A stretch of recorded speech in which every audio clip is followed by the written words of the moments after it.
Welcome to Making College Worth It, the show that examines engaged learning activities that increase the value of college experiences. In each episode, we share research from Elon University's Center for Engaged Learning and our international network of scholars. We explore engaged learning activities that recent college graduates associate with their financial and time commitment to college being worthwhile. I'm Nolan Schultheis, a first-year student at Elon University studying psychology with an interest in law. I'm the Center for Engaged Learning's podcast producer and a legal professions scholar. And I'm Jessie Moore, director of Elon's Center for Engaged Learning and a professor of professional writing and rhetoric.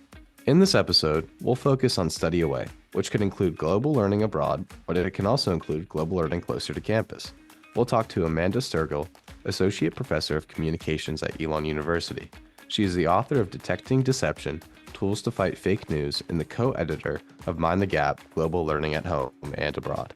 In a 2021 national poll conducted by the Elon University Poll and the Center for Engaged Learning, only 20% of recent college graduates in the United States had taken part in study abroad during college. In other national polls, that percentage is even lower. Given the number of perceived and real barriers to studying abroad, colleges need to consider other ways to support students' global learning. We're excited to hear from our guest about one strategy for fostering global learning closer to campus.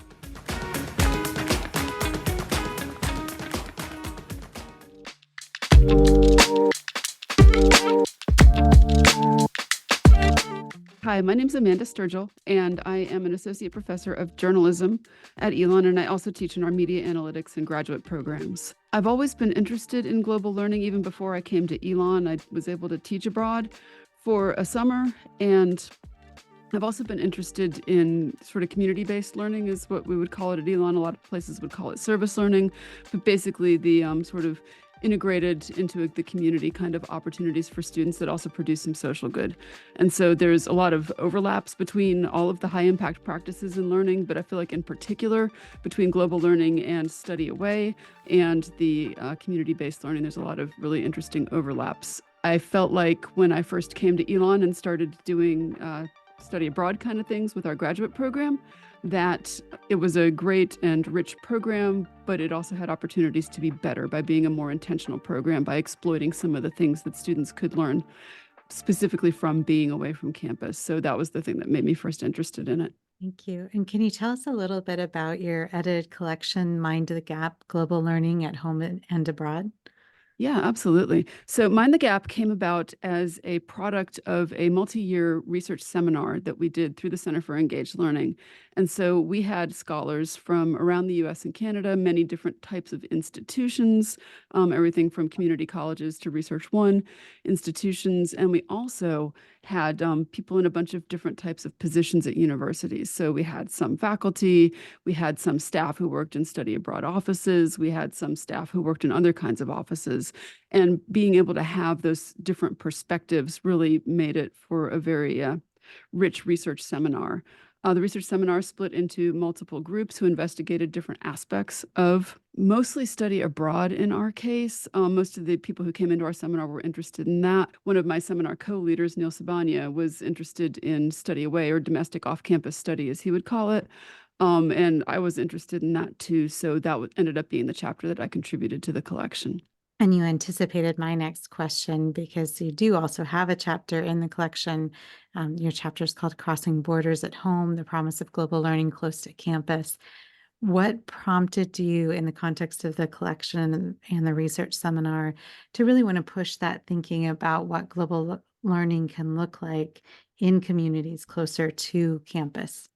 I feel like the early research in study abroad focused on crossing geopolitical borders, right? And as if that was somehow a magical part of the educational experience. And reading, especially Neil's work in preparation for the seminar, it became obvious that the kinds of learning, the kinds of lessons that we're teaching are found in many different kinds of experiences students have, ranging from things that happen right on their own campus to things even that happen before they come to us, right? In the university, to those, big high impact plane ticket and passport kind of events. So that was sort of a theme that we had in the seminar, was having a more expansive view of global learning.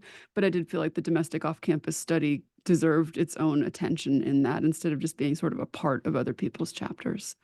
And you've had a couple of examples in your own work of doing this type of global learning study way that is close to campus. Could you share a couple of those examples with us?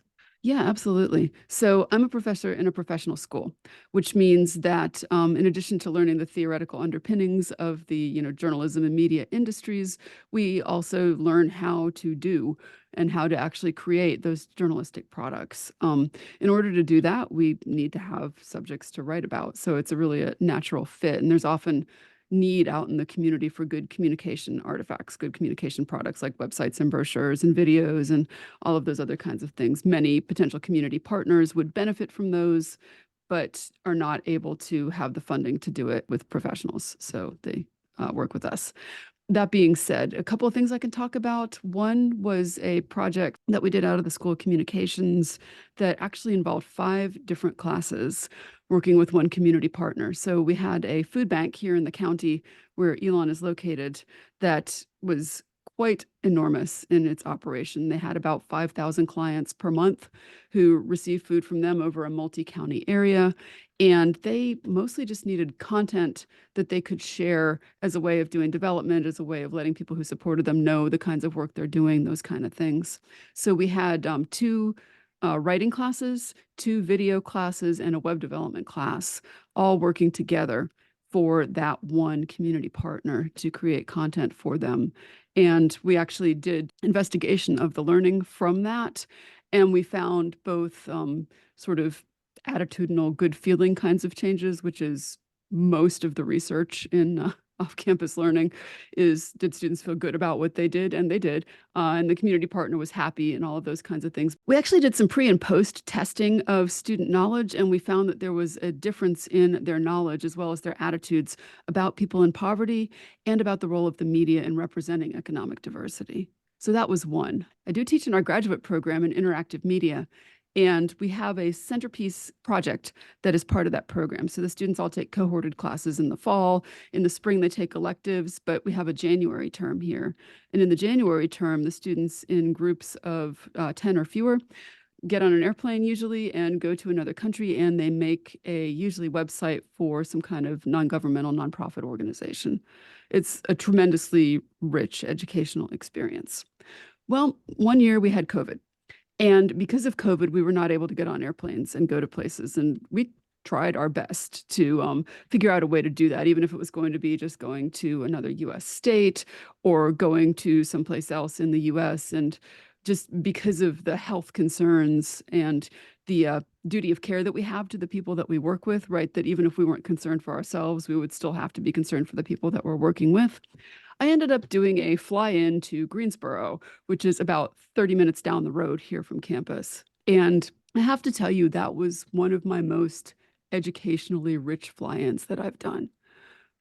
Even though it was not very far from where we were, my students created a website for a museum that commemorates a company town in Greensboro. And so this company town was almost entirely African-American workers, many of whom had originally come there when they were freed from slavery. They came to Greensboro because there were jobs in this factory. The factory made terracotta pipes. So at one time, most of the sewer pipes in the South were made at this one factory in Greensboro.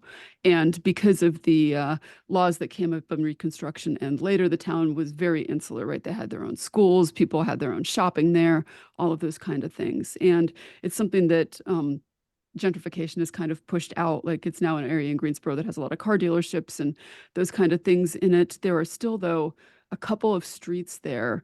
And some of the people who lived there had actually worked with University of North Carolina at Greensboro, one of their faculty who's now a museum curator at the Smithsonian, to create a house museum out of one of the houses so that people would know what that community was like. But in order to go to that house museum, you have to go to Greensboro. And it's not even easy to find within Greensboro. So what my students did is they created a virtual version of that museum that's visitable online. And in order to do that, they had to go and get entree into a community that they didn't know. They had to go and do interviews with people who were very suspicious of them. We had to go door to door, knocking on doors, asking people for things. And do you have any pictures we could borrow? And we're going to scan them and bring them back, and those kind of things. And just having to navigate those kinds of differences. So generational differences, economic differences, those kind of things are exactly the same kind of things that we would see in the fly-in trips if we go to another country. The other thing that was really neat about doing that project, though, was that often with the fly-ins, I think it's a rich educational experience because it's disorienting for the students, right? And so if you think about how people learn, usually it's like you have some kind of disorienting incident and then you kind of incorporate new information and then you build a stronger mental model based on that, right? When we go abroad, so we go to an indigenous group on a mountain in Costa Rica or something, all of my students are experiencing that disorientation in the same way. Our graduate program in interactive media tends to be about 50% HBCU graduates and about 50% other from other places all over, the country who come in. And when we did this particular project, our HBCU graduates ended up being like the cultural interpreters for the other students because they were talking to people who were like their grandparents, right? Other people that they had grown up with. And it really it changed some of the intergroup dynamics in ways that were really great to go through and reflect on and process with the students to do that. So I feel like it actually added more to the experience than going to another country would have.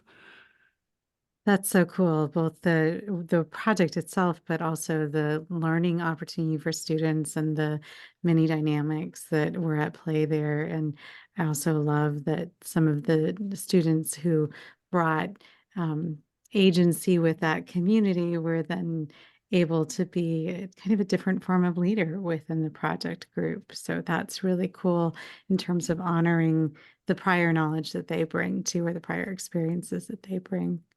Right. And that's something that, one of the chapters in the book talks about is the fact that the students don't come into global learning opportunities we give them as blank slates. They come in with previous travel experiences. Some of them come from families with a lot of national diversity in them.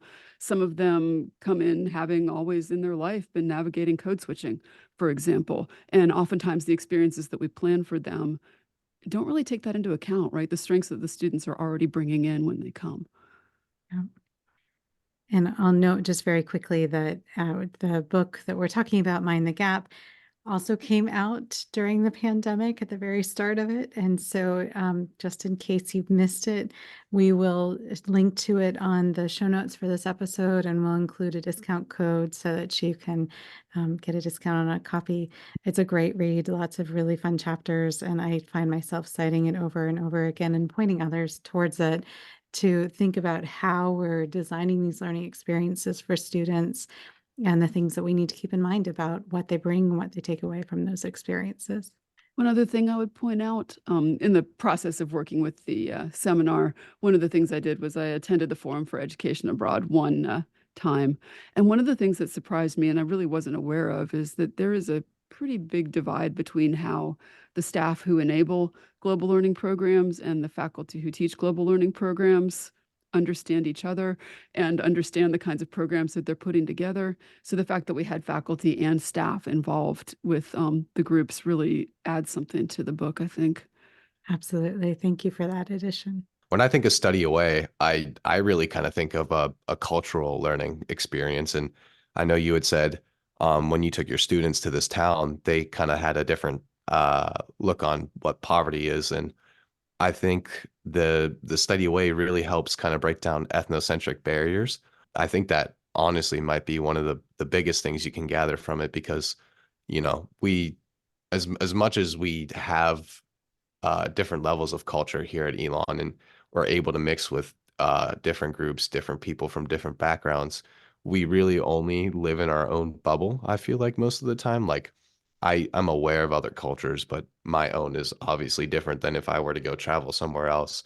And I think actually being placed into the culture instead of learning about it helps you really understand and experience it. And it makes you able to relay that information to other people. And I think that's a great way to help kind of break down maybe stereotypes, misconceptions about people and their culture. And I think it's very important that we just kind of learn about these other places, because if we focus exclusively on ourselves, and that's not very future oriented for anybody. Yeah, I think that's very wise. I also think that if you actually get a chance to do the encounters with other people, you develop not just knowledge, but skill, right? So you learn how to, once you do it, you learn how to do it.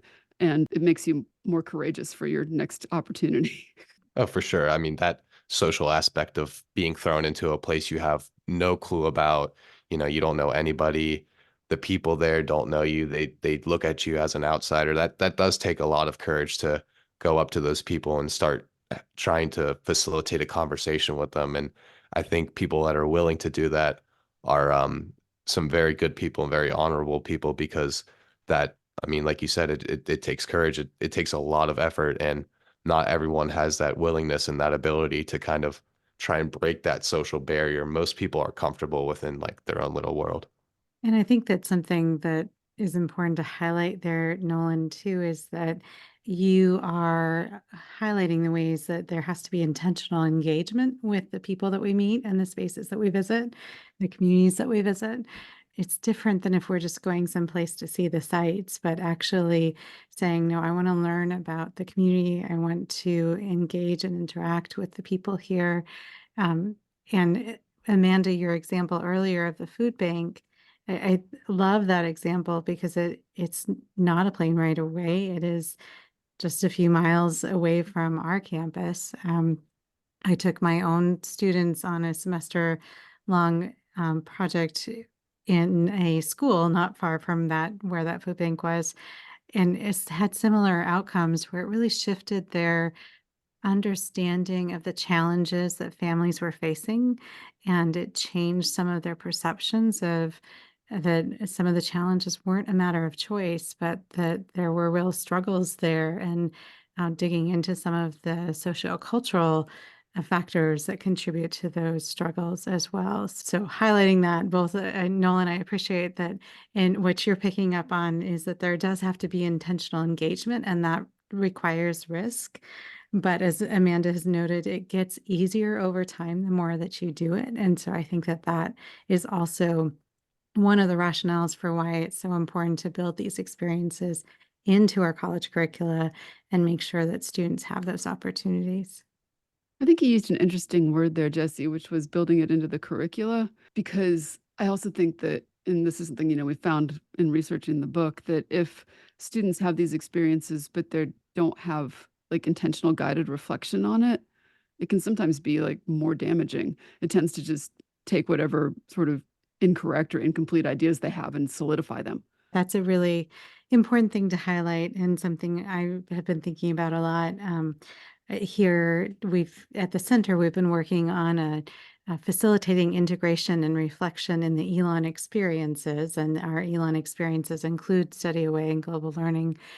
So I'll link to those in the show notes as well, but I'm trying to be really intentional about these aren't just things that you do. These are things that are integrated into the college experience, and giving students opportunities to really reflect on them and think about how they're making meaning from those experiences relative to the rest of their college experience too. And they can be very small experiences. We have a freshman seminar class called The Global Citizen that I teach from time to time. I usually have the students try to do things where they, touch different aspects of campus, and then they have the option to do that with the community. One of the most powerful things for some of my students is just taking the campus bus route that goes out into Elon. Because I have students who have never been on public transportation and have never been further than they could walk from campus, or if they drive, they just like drive straight to Target and straight back kind of thing. And so, just riding the bus around for an hour with a list of questions and things to look for that we can talk about when we come back. It's a very small thing. You don't have to change your whole curriculum to do that, but it can actually be pretty powerful learning wise. Love that example. What would you like college students and the people who support them to know about making Study Away a meaningful learning experience? I think it's important to go into your experiences with people who are different from you with as open of a mind as you can. I think that in particular, assuming people's motivations can be dangerous, right? So when you see someone who's doing something that you don't understand, you can observe longer. You can maybe ask, why are you doing this? Why are you doing this way, in a sort of value neutral way? And I think you can learn a lot from that. So the parallel question, what would you like colleges and their faculty and staff to think about when they plan global learning experiences that are closer to campus? That just because it's closer to campus doesn't mean that it can be done without intention. Just because something's easy doesn't mean it's not worthwhile. And this is kind of my own personal thing, I guess, but the people with whom you work are doing you a favor by teaching your students. So they don't work for you. It's really easy to have an idea in your head that we're the experts going into the community, or that our 18 to 22-year-olds are the experts in things we're sending them out in the community to do. And that can tend to lead to some bad results for the community and for the students as well. So, when we use the language of partnership, we really should mean that. That's such an important reminder. And I think it's something that we lose sight of from time to time, but it really, we are imposing on our partners when we plan these events. And hopefully there's mutual benefits from them, the learning opportunities when they are well planned, but that doesn't always happen. So I appreciate that reminder. I think that's honestly, that's a great point. A facilitator needs to remove any expectations they have, because I think expectations kind of bottleneck the way we would interact with the student, and maybe the way that you would, introduce the students to the area with expectations is different than if you were to just tell them, hey, I'm going to take you guys out here. I want you to explore. I want you to tell me what you see, rather than, we're going here, you're going to do X, Y, and Z, and then that's it. I think that's a very limited learning experience. And I think that also reflects on the students, because as a student, I'm always looking for, what does the teacher want, and if there are no expectations, I feel like I would be much more willing to kind of, tap into my creative nature and really ask what I want to ask. And I think when there's an element of control from the student's perspective, it would definitely motivate them to want to learn more. Photo elicitation is one of my favorite things for those kind of experiences. So when I take my students off campus, I take pictures of them doing things, and then we go back to class and I make a slideshow out of the pictures, and we discuss them, and who's in the picture and what are you doing and what does it mean to you and what does it mean to the other people in the picture, and those kind of things. I think that can be a very powerful way of kind of reframing things. And I love that that's honoring what the students are bringing to the experience, but also reminding them of who else they were interacting with and what else was happening in that space. Is there anything else you'd like our listeners to know about global learning close to campus? I would say if it's not intentional, it's probably not worth doing, particularly if it is involving other people in the community. You can put a lot of burdens on the community for not really good reasons if you don't have an idea of what you want people to get out of it. Thank you. That's such an important reminder and nice tagline too. So I appreciate that. Thank you so much for making time to visit with us about global learning, about the book Mind the Gap, and about your experiences with off-campus domestic study in our own backyard. Well, thank you so much. It's one of my favorite topics, so I'm always happy to discuss it.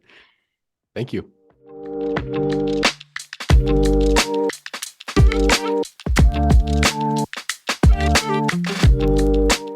So Nolan, what were some of the things that stood out to you that you think students should think about in relation to this type of study away that's closer to campus?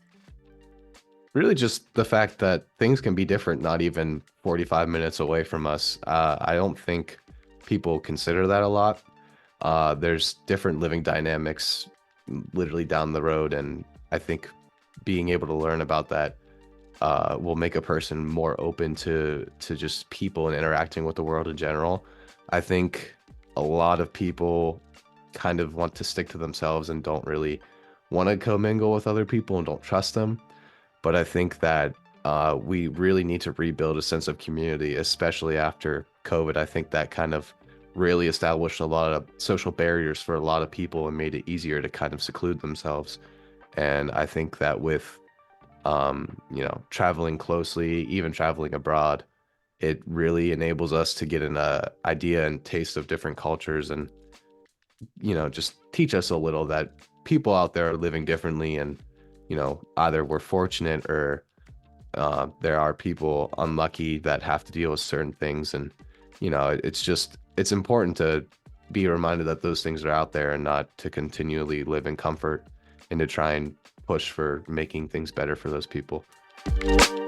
I also really appreciate your highlighting that this is a way for us to relearn how to build community with people who may be very close to us in terms of geographic proximity, or people who might be a world away. But your note about the pandemic shifting the way we interact with people, it's almost taken us a while to relearn how to meet people and how to genuinely engage.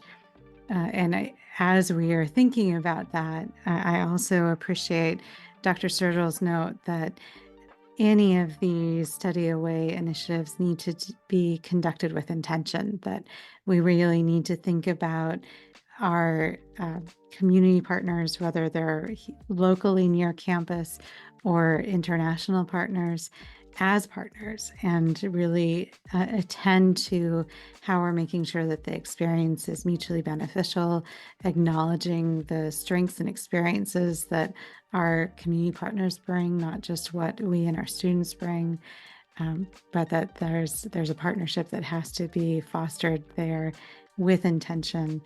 And then the other piece of it is bringing that learning experience back to the rest of your college education. So it's not just go and have this experience and then it's done, but go have this experience and then reflect on what are you learning from it? How does it fit in with the rest of your college education and the other things that you're experiencing as part of that education? So that intentionality, both in the partnership and in framing the learning experience, is not just a one-off, but as something that's more long-term and ongoing.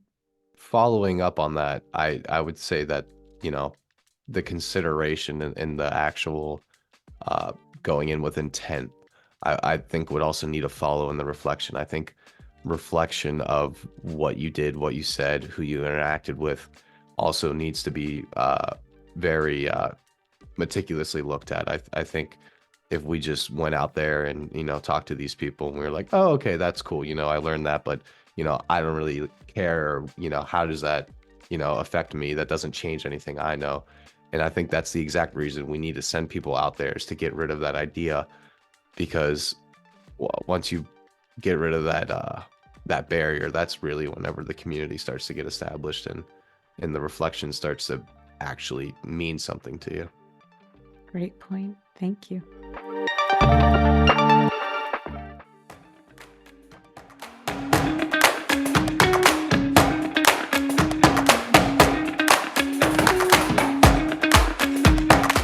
Once again, I'm Jessie Moore.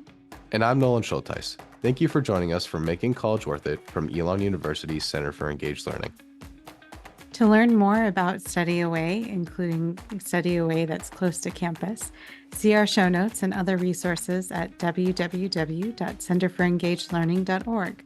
Subscribe to our show wherever you listen to podcasts for more strategies on making college worth it.